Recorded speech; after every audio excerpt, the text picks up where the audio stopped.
بسم اللہ الرحمن الرحیم۔ السلام علیکم۔ گریڈ 5 کی اردو کی کتاب گلے لالا کا سبق نمبر 9 ہمارے پڑوسی۔ آج ہم اس کے سوال جواب اور مشق کو حل کریں گے۔ معروضی سوالات میں پہلا سوال ہے اچھے پڑوسیوں کو کیا کہا جاتا ہے؟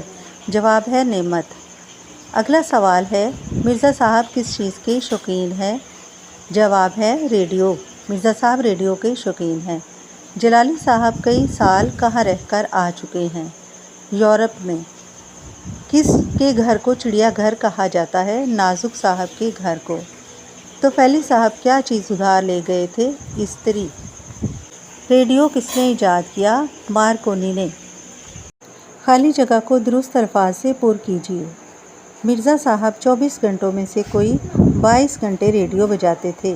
خالی جگہ میں ہم 22 لکھیں گے۔ محلے والوں نے اپنے اپنے ریڈیو بیچ کر روئی کے بنڈل خرید لیے تھے۔ خالی جگہ میں روئی لکھیں گے۔ محلے میں آدھی رات کو رونق میں مزید اضافہ ہو جاتا ہے۔ خالی جگہ میں لفظ رونق لکھیں گے۔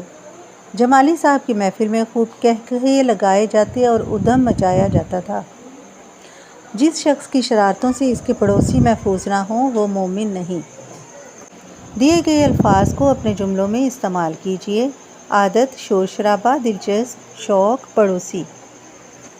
پہلا لفظ ہے عادت۔ مرزا صاحب کو ریڈیو سننے کی عادت تھی۔ شور شرابہ، محلے میں ہر وقت شور شرابہ رہتا۔ دلچسپ، جلالی صاحب ایک دلچسپ انسان ہیں۔ شوق، نازک صاحب کو پرندے پالنے کا شوق ہے۔ پرندے یا جانور آپ کچھ بھی لکھ سکتے ہیں۔ پڑوسی، اچھے پڑوسی اللہ کی نعمت ہیں۔ سوالوں کے جوابات اپنی کاپی میں لکھیے۔ آپ کو سبق کے کرداروں میں سے کون سا کردار دلچسپ لگا اور کیوں؟ مجھے توفیلی صاحب کا کردار دلچسپ لگا کیونکہ میرے پڑوسی بھی توفیلی صاحب جیسے ہیں۔ سوال نمبر 2 ہے اپنے ارد گرد موجود لوگوں میں سے کسی کے بارے میں مصنف کے انداز میں 2 یا 3 جملے لکھیے۔ جس طرح مصنف نے ہر کریکٹر کے بارے میں جملے لکھے ہیں اس طرح ہمیں بھی کسی بھی ایک کردار کے بارے میں جملے لکھنے ہیں۔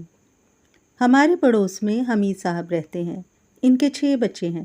بچوں کے شور کے ساتھ ساتھ ان کے گھر پر ہر وقت ٹی وی کا شور بھی ہوتا ہے۔ سوال نمبر 3 ہے بچوں صرف آپ کے سامنے نقشہ سا کھینچتے ہیں۔ یعنی مصنف نے جب یہ جملہ کہا تو اس سے مصنف کی کیا مراد ہے اپنے الفاظ میں لکھیے۔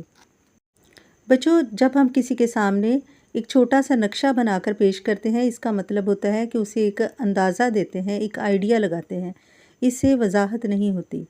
تو اس جملے کا مطلب ہے کہ کسی کے بارے میں مختصر سا بتانا۔ اسے ہم کچھ یوں پڑھیں گے، اس جملے سے مراد ہے کہ کسی کے بارے میں مختصر سا بتانا۔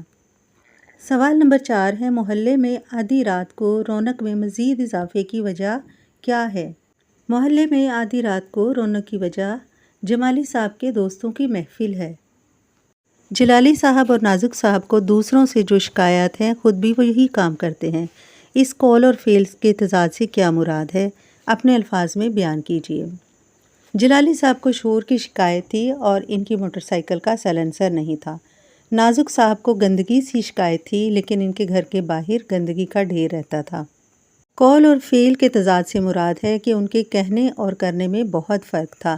جن چیزوں کو وہ برا سمجھتے تھے وہی کرتے تھے۔ ڈیئر اسٹوڈنٹس، امید ہے آپ کو سوال جواب اور الفاظ جملے معروضی سوالات کی سمجھ آ گئی ہوگی۔